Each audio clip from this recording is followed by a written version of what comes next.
Hello YouTube, this is Froogle, and this is the Pmdg DC-6 Cloudmaster in prepared version 4. In fact, the version you're looking at is a DC-6B, the Clipper Liberty Bell, in the very famous Pan American World Airways colors. I did a video on this aircraft before. I did a video on this aircraft when it released for X-Plane. The big news, of course, is that it's now available for FSX and Prepared. It brings with it a few differences, but nothing major. So what I thought I would do is just give you a quick once-over of the aircraft, show you all the bits and bobs and, everything that is to do with this. This is a Pmdg aircraft, so it's a study aircraft. Absolutely everything on this aircraft is modeled in exacting detail, but that said, it's also one of the most accessible, if not the most accessible Pmdg aircraft out there because of this. Let me press Shift 2. See this little pop-up over here? This little dude in the middle, the AFE, or the Automatic Flight Engineer, it can manage the aircraft for you and give you a much easier path into getting this up in the air and flying by maintaining the systems, maintaining power, checking temperatures, opening cowl flaps and doing all that stuff for you, managing fuel of course as well, while you concentrate on navigating and flying. It's a really good thing. It's a bit like some of the automation that is in Captain of the Ship, although Captain of the Ship I think takes it quite a bit further than Pmdg have here. That said though, the AFE here is an incredible tool and it really makes this aircraft a lot of fun. You don't need to sit down and pore over the hundreds of pages of documentation that come with this aircraft to get going. Now, as I said, this is the Clipper Liberty Bell, Pan American World Airways colors. Because this is FSX and Prepared version of the DC-6, the Pmdg Operations Center works, which means you can download tons of liveries, tons and tons and tons of them. I just showed this one because I like the Clipper colors quite a lot. What else have we got up here? If we click on this top one, we have a number of things to configure how the aircraft looks and works. So we can attach the tow bar and tractor, wheel chocks, pitot covers, engine oil pans, mechanic stands, open the doors, bring the stairs up, change the cockpit lighting from off to white to red to flood, and we can even configure the aircraft state. Just as you can on every other Pmdg aircraft, we can load a cold and dark state, or a ready to start, or a ready for taxi state. I have it in the default state, which is pretty much ready to fly.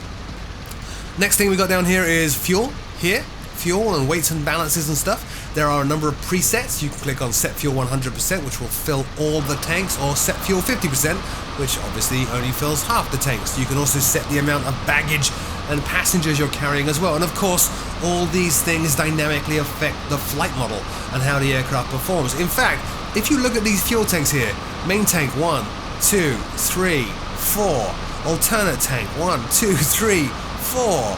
There are no less than 8 fuel tanks on this beast, and once you turn off the AFE and start really flying this for real, you will need to learn how to manage the fuel flow between each of these tanks to keep the aircraft balanced and not having problems, which is, I gotta tell you, a bit of a challenge. I can't do it yet.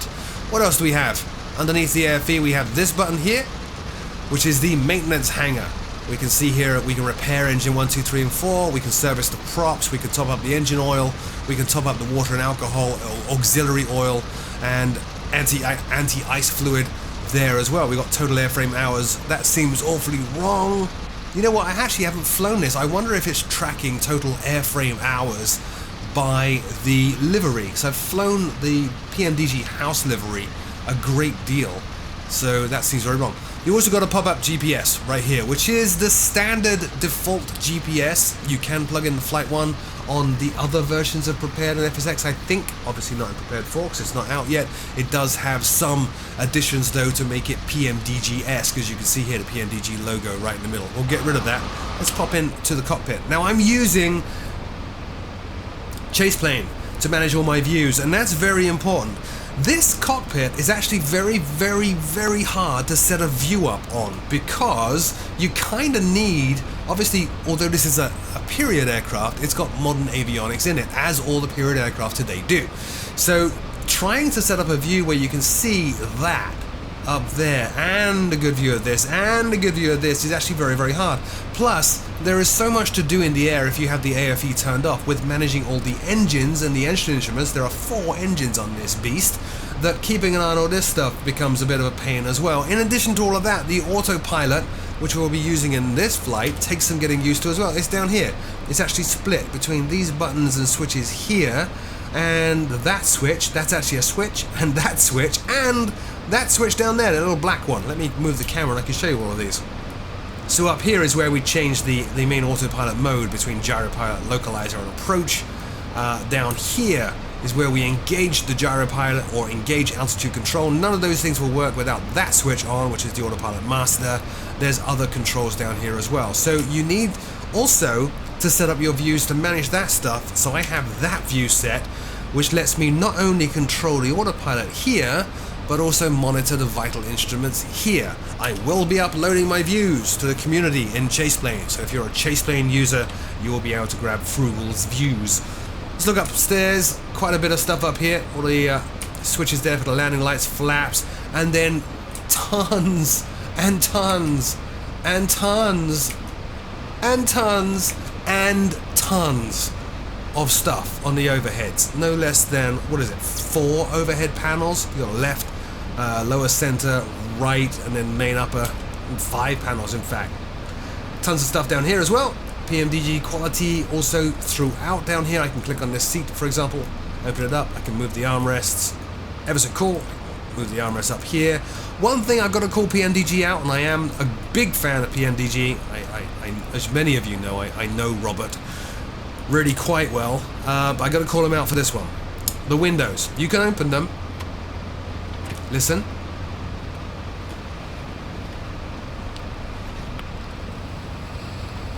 A to A, have you beat there, Robert? I would expect the sound to change by opening the window, but even so, it's good that you can open the window.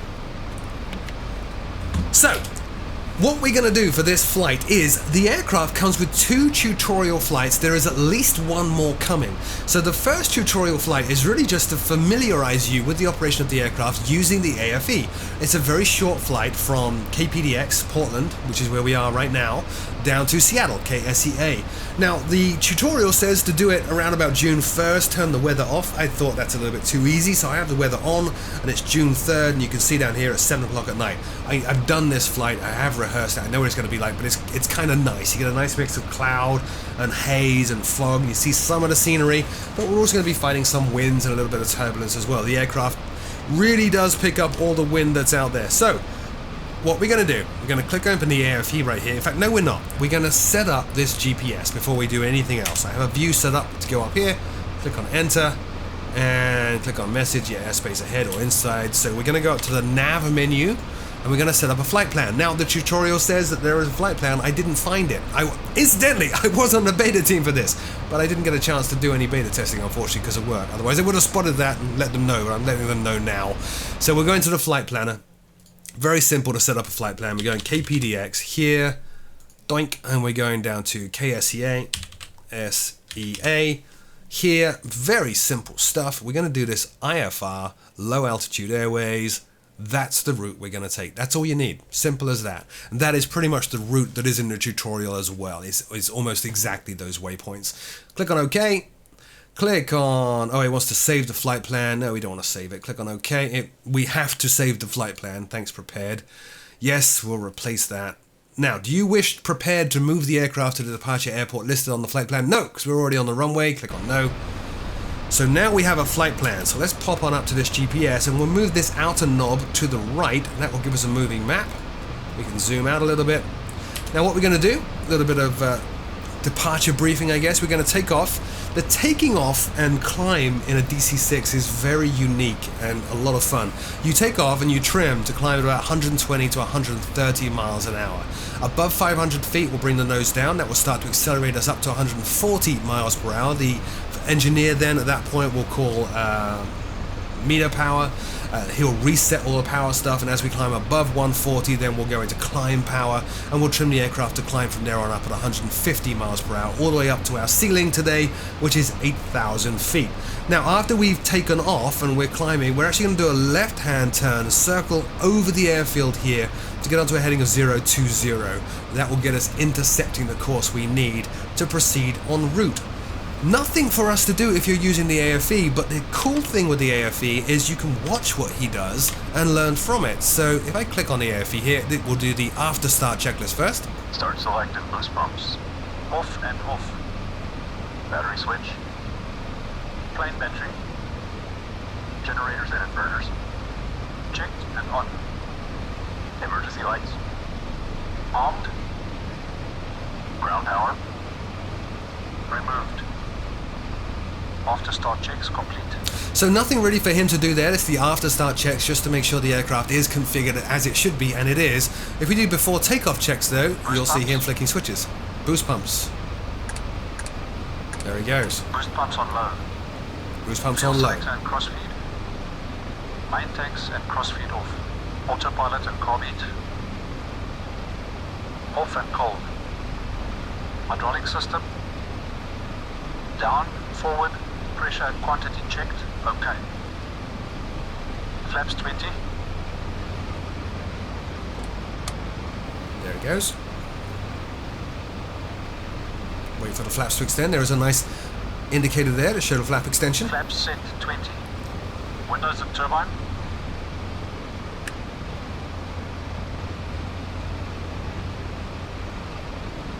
Closed and on. Controls. Gas block released. Free. Pitot. On. Mixture and cowl flaps. Reach unlocked. Set. Transponder. On. Landing lights.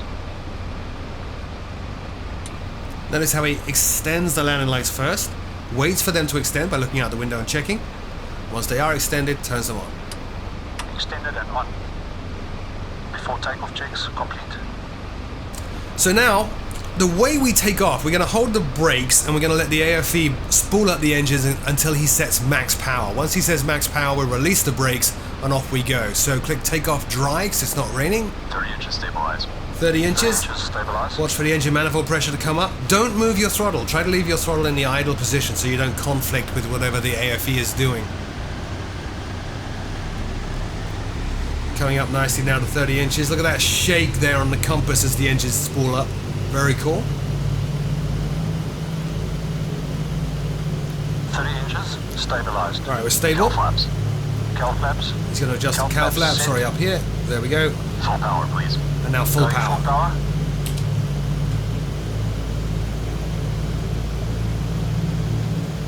Here we go. Gonna wait for him to call out full power or power set. You can already see, look, we're starting to move, straining against the brakes. Full power set, so off the brakes. Stay centered on the runway with delicate inputs at the rudder pedals. All the way down to 100 miles per hour.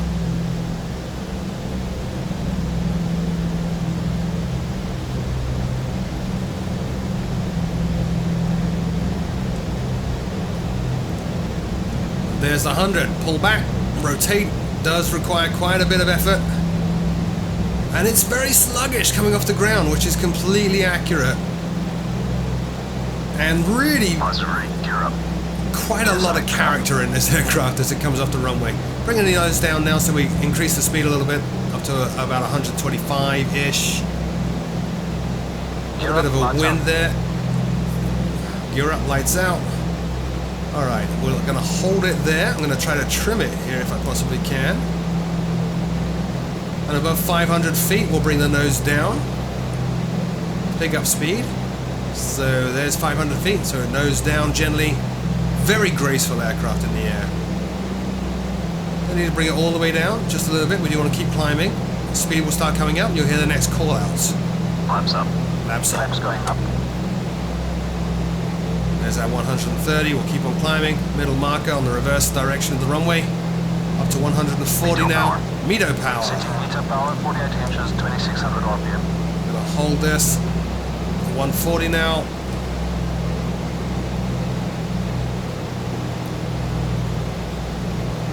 Hear the sound changing from the engines there. METO power set. METO power set. So we'll nose down once again and bring up the speed to 150. Then we'll leave it at 150 and trim it to climb at 150. Climb power. Climb power. City climb power. So speed's coming up nicely. Nose up, try to hold about 150, and we'll start our turn to the left. You do need to coordinate the turns in this, and it is a bit of a beast actually. To get a nice coordinated climbing turn like this is actually quite hard to do. I try my very best here. And the takeoff checklist, please. I'm already not on the rudder pedals as much as I need to be. Letting those come down, speed can come up. AFE's setting all the switches, finishing the after takeoff checks. And we'll keep on flying this round to a heading of 020. Whoa. It is a little windy. A little bit more nose up. Quite a bit more nose up now. Speed is climbing too much. As we feed in back pressure on the yoke there, a little bit less on the rudder.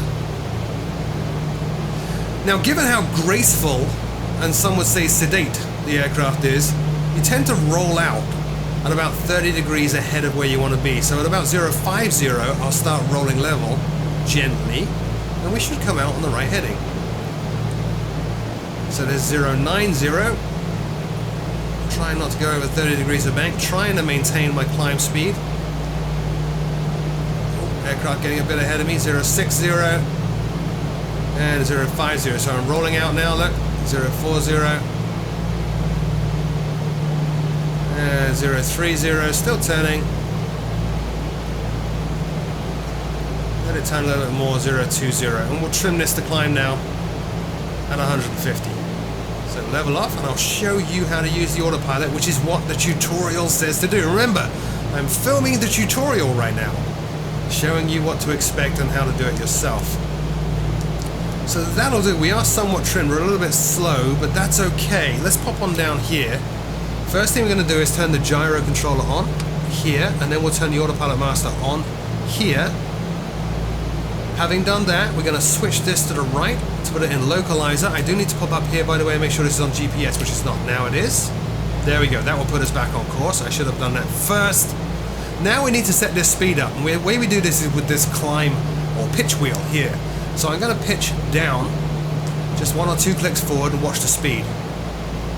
Trying to get that around about 150, which seems to be about there. With 3,500 feet, we are going to level off at 8,000 feet. Just watching that speed closely. It's bumping up and down because of the wind here today. See trimming and adjustments there. Very, very cool. Oof. Lots of variation on this. We are going to go nose up a little bit, I think. Just 1 or 2 clicks. No, not enough.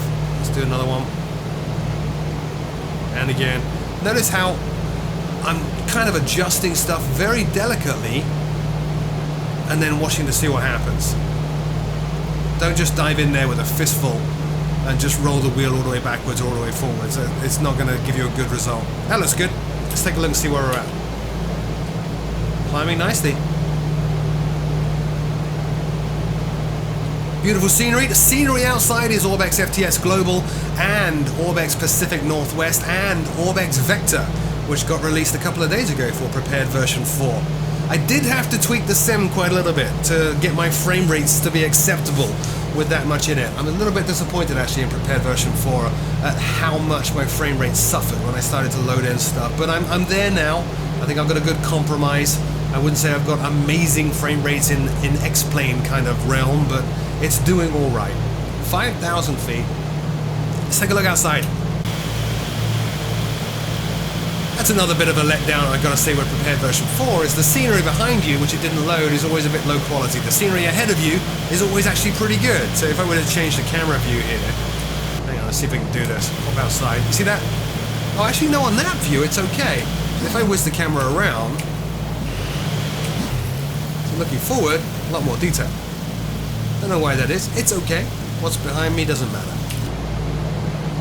5,500 feet. Speed's looking good, just over 140.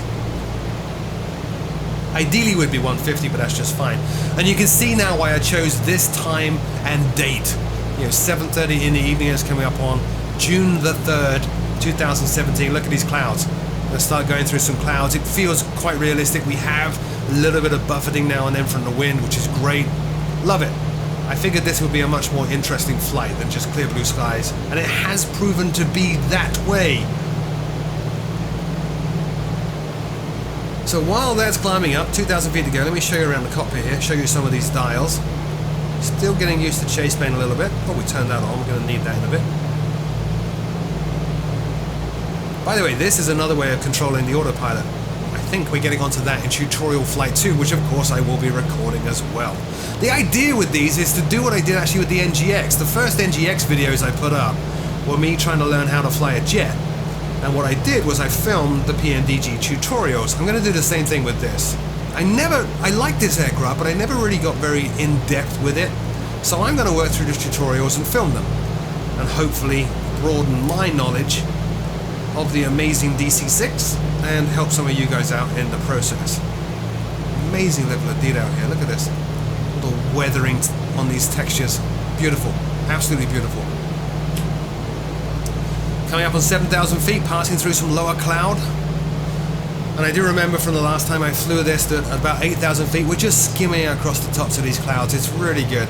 We will be in and out of the clouds a little bit, but by and large, you're just skimming across them, which is really quite immersive. Let's pop open that panel once again. Shift 2, pop open the AFE. We're going to need to put him into the cruise checks once we get to 8,000 feet.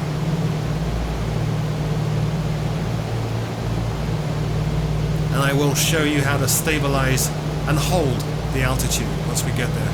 In the meantime, let's peer out the window. I can keep an eye on the altitude here while we look at this amazing scenery.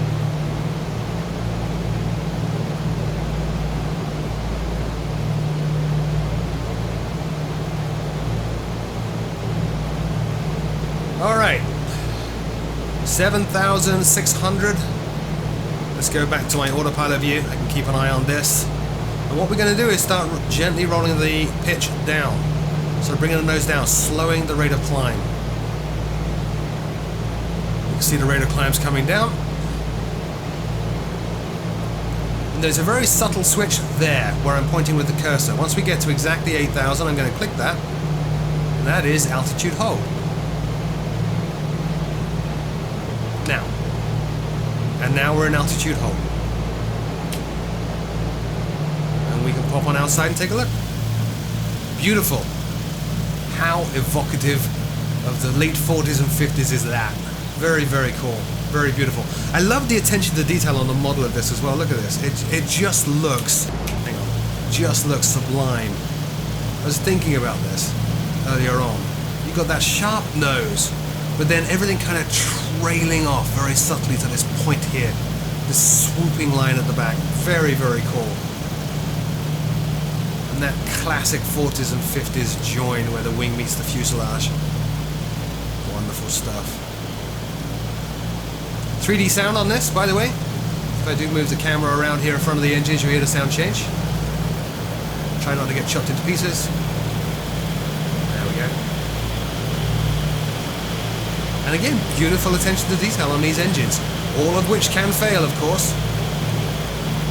Not quite living and breathing in the AccuSim sense of the word, but it does have failures built in for you to manage. And of course that maintenance hangar that I showed you earlier on. See the cowl flaps a little bit open here, the AFE managing these cowl flaps for me. Wonderful. Okay, so we're in the cruise, so we're going to pop open the AFE once again. We'll tell him now the speed has picked up, that we want him to do the cruise checks, which will be cruise power.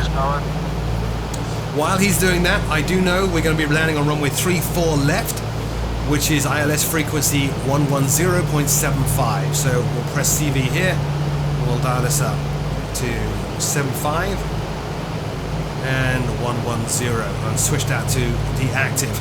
Also need to go ahead now and set the OBS down here to about 343 degrees, which is always a challenge on these analog controls. That's 340.